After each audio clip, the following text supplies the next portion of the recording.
¿De plano?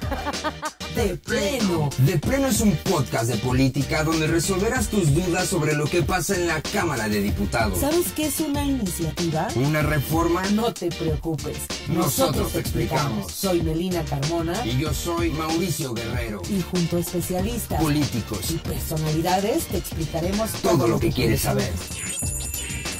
De Pleno. Bueno, iniciativas, decretos, exhortos, reformas. Has escuchado muchas veces de todo eso y que todo eso lo hacen los diputados, ¿no? Pues bueno, una reforma en materia es un procedimiento legal con el propósito de mejorar y actualizar el marco normativo que rige al Estado en cuanto a sus leyes constitucionales y secundarias. Gran tema de debate aquí en la Cámara de Diputados, ¿verdad, Mau? Sí, pues bueno, el día de hoy es un tema sumamente importante que ha estado dando de qué hablar en los últimos meses, puesto que estamos en un momento crucial todavía, en un momento donde todavía podemos poner a función muchas cosas, muchas implementaciones para la ciudadanía y en este caso una reforma al Poder Judicial, un Poder Judicial que ha dado de qué hablar, ha quedado a deber a la ciudadanía por falta de acceso a una justicia plena. Y pues bueno, el día de hoy tenemos a un experto en la materia. ¿Quién tenemos el día de hoy, Melina? Hoy en De Pleno tenemos el honor de contar con la presencia de un diputado. Él es de San Luis Potosí, él es licenciado en Derecho Docente, actuario, magistrado y ha sido senador y diputado, y sobre todo ha sido presidente de esta Cámara de Diputados, síndico en San Luis Potosí, secretario general de la Universidad de San Luis Potosí y aparte es presidente de la Comisión de Puntos Constitucionales, que es una de las más importantes de aquí de la Cámara, ¿no? También pertenece a la Comisión de Gobernación y Población y a la de Justicia. Y él es el diputado Juan Ramiro Robledo. Es un honor tenerlo en este programa. Al contrario, muchas gracias por haber invitado. Un saludo a todos. Diputado, pues estaba escuchando que ya tuvo muchos cargos. ¿Qué cargo le hace falta? Ya tiene todos. Pues lo que no he sido es gobernador de mi estado, pero ya se me pasó el tiempo. No diga eso. Sí, todavía ya lo dije, para todo ¿no? el tiempo. Ya lo dije. Pues bueno, diputado, tenemos el día de hoy la reforma al Poder Judicial. De inicio, si nos podría explicar un poco a la audiencia cómo se forma este Poder Judicial, cómo se implementa hacia el Poder Ejecutivo, al Legislativo, qué función tiene el Poder Judicial. Nació originalmente después de la Revolución Francesa. Antes, unos 100 años antes, los ingleses visualizaban ya la división de las funciones de gobierno en dos: quién hace las leyes y quién cumple las leyes. Y la función judicial es una función de cumplimiento de las leyes, se parece al ejecutivo. Muy diferente a la del legislativo, que es quien dicta las normas. Después de la Revolución Francesa y luego de los grandes ilustrados de aquella época, pues empezó a hablar de tres poderes. Por primera vez lo tomó en su constitución Estados Unidos, desde 1787 en la Constitución de Filadelfia. ¿Qué es el Poder Judicial? Bueno, pues un conjunto de órganos de gobierno del Estado mexicano que tienen por tarea resolver los conflictos entre particulares o entre un particular y el gobierno en todos los órdenes de gobierno del país, a nivel federal, estatal o municipal. Son jueces, son magistrados y más arriba pues son los ministros, la Suprema Corte, que dice la última palabra en la mayor parte de los asuntos, salvo algunas excepciones en lo electoral o en la materia de transparencia. La Corte es la última instancia. Nosotros estamos empeñados en clarificar muy bien la línea divisoria entre lo que puede hacer el Poder Judicial y lo que le corresponde a los otros dos, porque muchos tenemos la opinión de que la actual Corte en México se ha desbordado de sus atribuciones, que sola se ha dado más facultades con un criterio de interpretación que le permite incluso hasta proponer que se desobedezca la Constitución en algún artículo porque aducen que viola alguna disposición internacional de derechos humanos. Nosotros estamos muy de acuerdo en que los derechos humanos prevalezcan, se respeten, se procuren, se gestionen y que el Estado esté obligado a garantizar su efectividad. Pero también hay otros valores muy importantes al lado de los derechos humanos. Son razones de Estado. La seguridad nacional, por ejemplo. Entonces, los jueces y los magistrados y los tribunales, pues no solamente deben hacer respetar los derechos humanos, sino también contribuir a la seguridad del país. Por eso el actual presidente pues, está muy molesto porque cuesta muchísimo trabajo detener a los delincuentes, sobre todo a los organizados. Están protegidos, están en la clandestinidad, actúan de manera furtiva. Es dificilísimo pescar una banda de secuestradores, por ejemplo, y consignarlos en el lenguaje del derecho penal anterior, que es el que yo manejo, consignarlos y conseguir que se les procese y enseguida los suelta un juez por que se ha violado alguna formalidad del procedimiento, porque se ha afectado en el lenguaje penal nuevo el debido proceso. Bueno, sí, muy bien, hay que cuidar todos esos aspectos, pero al lado de ello hay otros asuntos más importantes. En otros temas, el amparo también se ha desbordado. Va mucho más allá de su verdadera finalidad, que es una especie de herramienta, también inventada por los ingleses, desde hace 9 siglos, el habeas corpus de ellos. Inventada, creada para invocar la protección del Estado cuando una autoridad vulnera en un principio los derechos corpóreos, personales, la libertad fundamentalmente de las personas. Hoy nuestro amparo pues va mucho más allá y protege absolutamente de todo. Se puede pedir amparo en contra de cualquier acto, de cualquier autoridad, en cualquier materia, por cualquier circunstancia. Esa amplitud, esa extensión del amparo pues también ha provocado otros problemas. El amparo ahora se usa como un arma política, partidista, para estar impugnando, para estar fastidiando, para estar deteniendo al gobierno en turno. Al gobierno en turno. Hoy al del presidente López Obrador, antes al gobierno de Peña Nieto y después a quien venga. Ese uso político partidista del amparo hay que quitárselo. Entonces, son varios aspectos de los que nos estamos tratando de ocupar. Uno, la interpretación que hagan los jueces y hasta los ministros debe tener un parámetro certero. ¿Hasta dónde pueden interpretar? Dos, pues que no dicten leyes, no les corresponde. Que no dicten desobediencia a las leyes, no les corresponde. Y tampoco que dicten políticas públicas, no les corresponde, son de los otros dos poderes. Luego, manejan pues muchos recursos. Me parece que el Poder Judicial y algunos organismos autónomos constitucionales que fueron creándose en los últimos 20 años o 30 años para quitarle al Ejecutivo poderes.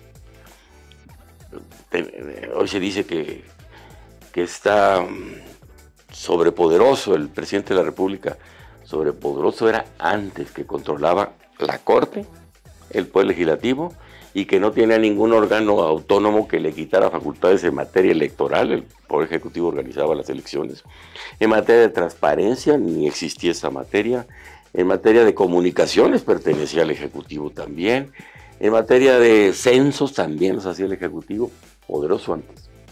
Entonces, ¿qué hacer? Pues meterse a revisar con franqueza, sin predisposición, toda la organización del Poder Judicial, sobre todo sus atribuciones, y proponer algunas acotaciones que dejen clara la división de poderes, que le permita al Poder Judicial desempeñar su función. También necesitamos ver si está gastando tanto o si está recibiendo dinero de más, porque lo que se dice es que lo tiene guardado en fondos que manejan a través de fideicomisos y pues es una cantidad muy considerable, muy elevada. Ahora, diputado, con todo esto que usted menciona, justamente que el presidente López Obrador, para que haya un buen funcionamiento en la seguridad eficaz, justo, usted lo mencionó hace un momento, tenemos una oposición que le apuesta a que esta reforma o que Morena está tentando contra la división de poderes. ¿Cómo hacerle entender a la ciudadanía que esto no es verdad? Es exactamente al revés. Lo que estamos proponiendo es que la Corte no invada al Legislativo y no invada al Ejecutivo. Que se clarifique ¿Hasta dónde puede llegar? Sí, que se diga con claridad en la Constitución eso. Claro que hay mucha oposición a esta reforma, sobre todo de abogados, litigantes y de los mismos jueces, porque a nadie le gusta que vengan y le lean la cartilla o que le quiten facultades y mucho menos que le reduzcan el dinero. A nadie le gusta. Y los litigantes están encantados, los abogados litigantes, pues con que invoquen los derechos humanos ya le dejan el trabajo a los jueces y está rete fácil litigar ahora, nada más. No se necesita ni estudiar, caramba, para cómo está diseñado el amparo. No, entonces sí tienen ahí que hacer mucha reforma. Pues con sí. esta iniciativa que acaban de presentar, hace, no me acuerdo, unos días, horas, dieron una conferencia, ¿no? Por parte de la coordinación, donde mencionaba lo que usted dice, de los millones que tienen o que son presupuestados a la Suprema Corte. Hoy aparece en un periódico los principales fideicomisos y los montos que llegan a más de 20,000 millones de pesos. Yo no creo que sea la idea de quitarle dinero al Poder Judicial para simplemente por reducirle o por una respuesta política, porque a veces vota en contra de las leyes que aquí aprobamos. No, de verdad es un principio de república, la austeridad del gobierno en un país con tanta desigualdad y con pobreza. Pues el gobierno no debe tener tanto dinero para gastar en sí mismo. Ese dinero debe usarse para hacer obra, para dar programas sociales, para repartirlo en el territorio nacional en forma de infraestructura. Primero los pobres, ¿no? Es que esa frase comprende muchísima verdad. A los ricos les va muy bien que no haya pobres. Se aseguran su creatividad, su ganancia, pero de lo que se trata es que los empresarios emprendan y cooperen socialmente de dos maneras muy sencillas: pagando buenos salarios y contribuyendo al gasto público. Nadie le quiere quitar a un empresario su empresa. Sí, que la gente que gana tan poco empiece a ganar más. Cuando entró este gobierno, el salario mínimo eran 88 pesos. Hoy son 207 pesos del salario mínimo en el territorio del país. En la frontera norte son 340 y tantos pesos. Eso a fuerza mueve la economía interna y entre más dinero tenga la gente, pues más gasta, más consume. Claro. Y entre más suceda eso, pues los comerciantes y los proveedores de servicios industriales pues venden más y le va bien a todo mundo. Ahora, diputado, estábamos, justo que ya se vienen estos tiempos de presupuesto, estábamos escuchando la semana pasada que el coordinador de Morena, Ignacio Mier, estaba atendiendo una petición de la maestra Norma Piña, que todavía pide un 4% más de aumento de presupuesto hacia el Poder Judicial. ¿Qué tienen que decir sobre esto?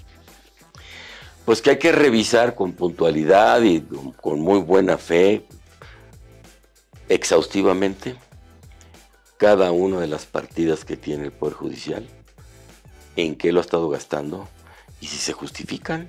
Y si han sido eficaces, ¿no? También. Si le sirven al país, que tengan pues tanto dinero para tantos conceptos extraños, como por ejemplo para arreglar las casas de los jueces y de los magistrados, ¿no? O para proporcionarles vehículos, o para darles bonos y sobresueldos también se pagan, cosa que no sucede prácticamente en el resto del gobierno. Decía hace un momento, y ya no concluí la idea, en el Poder Judicial y en algunos órganos autónomos es donde no se ha obedecido, en donde no se sigue el principio de la autoridad republicana. Eso hay que tratar de corregirlo. Y de ser así el recorte de, estaba yo escuchando también alrededor de 20,000 millones de pesos. Poco más. Poco más. ¿Hacia dónde se podría ir destinado si se logra? A obra pública, a obra de infraestructura, a carreteras, a caminos, a presas, a regadío de cultivos, a proporción a mejoría de programas sociales, al campo, a los suburbios de las ciudades que les falta con muchísima urbanización, por ejemplo. Y diputados, está buscando todo esto que hacen consenso, me imagino, con los demás partidos, ¿no? Ahí como ve el jaloneo, la peleadera, ahí cómo la ve. Los tres partidos que formamos aquí la coalición que se llama Juntos Hacemos Historia, la coalición que está en el gobierno, por sí mismos tienen la mayoría suficiente para aprobar el presupuesto. En este punto yo me atrevo a decir algo. Mi opinión, y la comparten muchos compañeros y compañeras aquí en la Cámara, es que las facultades exclusivas del Congreso, de alguna de las cámaras, en este caso el presupuesto respecto de la Cámara de Diputados, es una facultad exclusiva respecto de todo el resto del gobierno. Es decir, es exclusiva frente al Poder Ejecutivo, es exclusiva frente a la otra Cámara, el Senado, y es exclusiva frente al Poder Judicial. En otras palabras, no es revisable por el Poder Judicial por ninguna vía de impugnación lo que dicte la Cámara de Diputados en materia de presupuesto. Y mi opinión es que si la Corte se atreviera a entrometerse y tratar de revisar las partidas presupuestales como se vayan a dictar, estaría invadiendo facultad del Congreso, y mi opinión es que no es obedecible esa resolución de la Corte. Y esta reforma igual incluye mucho, no sé, una profundización más interna, por ejemplo, estos juicios lentos, o estaba escuchando igual esta saturación a los jueces, o sea, que se les da sobretrabajo y entonces queda mucha impunidad. ¿Esto está también incluido en esta reforma? Hay que reconocer que el aumento de la población, el aumento de la economía y de las relaciones sociales genera muchos más conflictos y por tanto mucho más trabajo para los jueces y para los magistrados, y que tiene que aumentarse el número de jueces y el número de magistrados, de juzgados y de tribunales. Hay que reconocer eso y calcular en prospectiva cuánto más se necesita para ese renglón, y eso no debería ser regateado por el Congreso, por la Cámara de Diputados. Ahí hay que reconocer una petición, si es justa, si está bien fundada, del Poder Judicial, y proveerla con una partida para prever el crecimiento de la organización judicial. Tiene que haber buenos resultados, agilidad, velocidad para resolver. Que no se estanque todo eso. Y sobre todo, pertinencia para resolver. Deben tener a la vista, les decía hace un momento, no solamente la protección de los derechos de las personas, también el interés público, también el interés del Estado.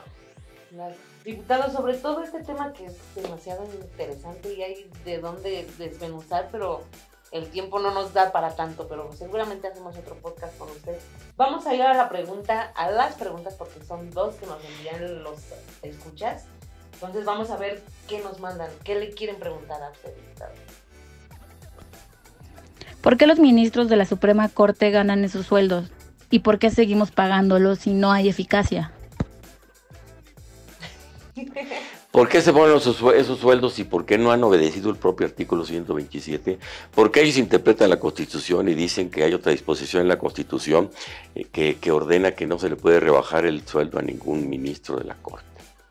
Una. Dos, porque son autónomos para administrar internamente su presupuesto y la Cámara se los dota y ellos lo distribuyen como han querido. Creo que esa autonomía no puede llegar a tal libertad como para que viole un artículo de la Constitución. Creo que la Cámara de Diputados puede poner, que es su facultad, los topes de los sueldos de los ministros, de los magistrados, de los jueces y de todo el personal judicial y de apoyo administrativo de todo el Poder Judicial Federal. Mi opinión es esa y eso le voy a recomendar a mis compañeros de la Comisión de Presupuesto. Ahora, antes de pasar a la siguiente pregunta, tengo aquí una lista de privilegios que seguramente la audiencia no sabía que con su sueldo pagamos nosotros. 2 vehículos blindados para los ministros. 2 vehículos blindados con valor de 6 millones de pesos, los cuales se renuevan cada 2 años. Al concluir su mandato, se quedan con los vehículos blindados.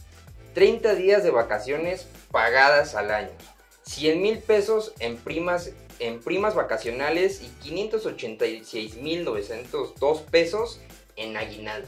Y esto seguro que es solamente poco de todos la lista. Pues tienen muchos más. Aparte tienen por riesgo de trabajo, tienen Un seguro médico o de gastos médicos ilimitado en su cobertura.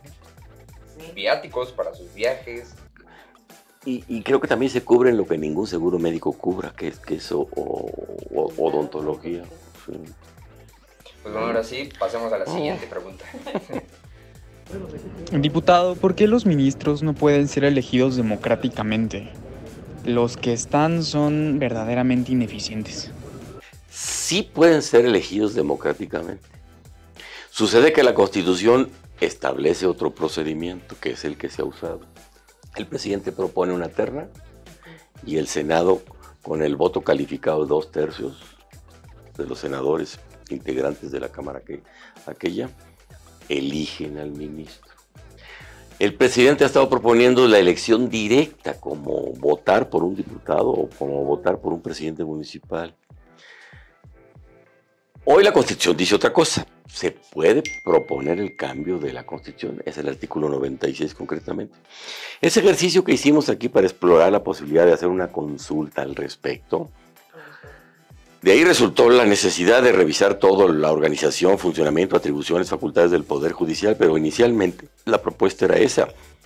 No tanto que la Constitución diga que se elijan en un primer paso, sino que la Constitución diga que es admisible la elección directa de los jueces, de los magistrados y de los ministros. En principio estábamos pensando nada más en los ministros, porque ya en total pues, son varios miles de jueces y magistrados los que hay.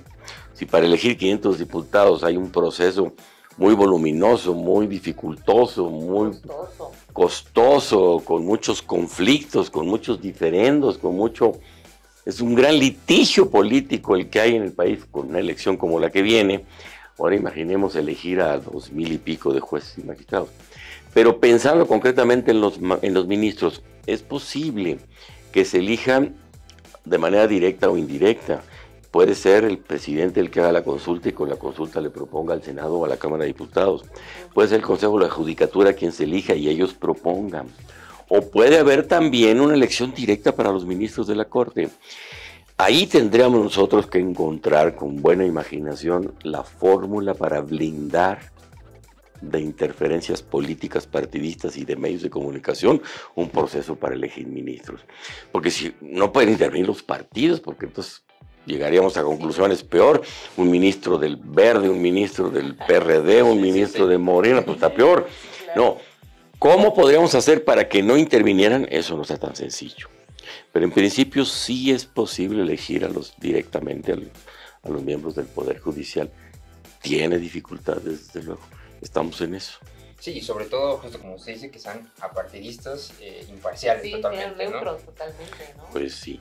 Hoy necesariamente llevan un sesgo político partidista, porque los propone un presidente que tiene un origen partidista, aunque tenga la obligación de administrar y servir para todos los mexicanos, hombres y mujeres de todos los territorios del país, aunque tenga esa condición, de cualquier manera, pues en México y en cualquier parte del mundo, el presidente que propone a un funcionario, pues propone a alguien afín a su forma de entender al país, a su visión de nación, a su ideología, a su práctica política. Necesariamente no va a proponer a contrarios. No. El único que he visto yo que propone ternas de 3 verdaderamente para que se elijan entre 3 prospectos ha sido el presidente López Obrador, porque antes, yo lo digo de broma, en bromas veras, antes las ternas eran de 1, ahí van 2 acompañantes y el bueno. Hoy de veras hoy de veras las ternas son de 3, déjeme decirlo así, e incluso en algunos casos propuso a personas pues hasta desafines a él, con buen crédito, con buena fama de juristas, de buenos abogados. Hago aquí un paréntesis para decir, se requiere algo más que ser buen jurista y buen abogado para estar en la corte. Se requiere ser hombre o mujer de Estado que entiendan al país. No nada más el código de procedimientos, que entiendan el todo nacional, los valores y las razones de Estado, no nada más los derechos de las personas, que desde luego deben ser intocables. Pero es mucho más complicado, mucho más complejo y mucho más elevada la función de un ministro que la de un simple juez. Se necesita que sepa más que derechos, se necesita que entienda al todo nacional. Bueno, entonces, ¿qué hacer? Pues meternos a revisar con puntualidad todos estos temas. Y traemos algunas propuestas que creo yo muy interesantes que pueden alcanzar hasta consensos con la oposición. Yo traigo la idea de que podamos proponer en México, como en otros países, la consulta anticipada a la Corte sobre la constitucionalidad de una ley, para no generar un conflicto posterior.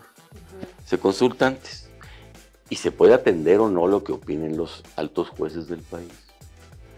Si opinan y la Cámara de Diputados o el Senado están de acuerdo con nuestra opinión, pues legislarán en ese mismo sentido y se acabó el conflicto. No habrá ni acción de inconstitucionalidad que se haga valer.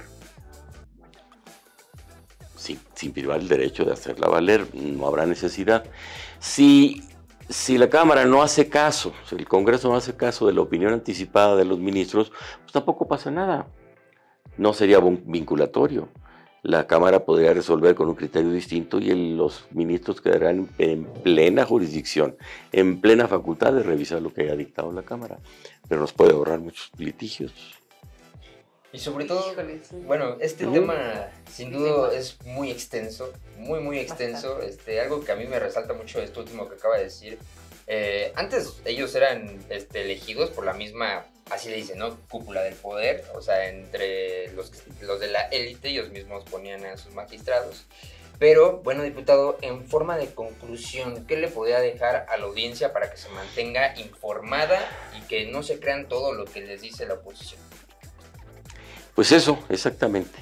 Hay una gran campaña de desinformación en los medios convencionales, en los medios comerciales, que están prácticamente al servicio de los partidos políticos opositores, de los intelectuales y activistas opositores al gobierno hoy del presidente López Obrador, y también de los grandes empresarios que están pues, a disgusto porque antes mandaban y decían qué obras se iban a hacer y ahora no.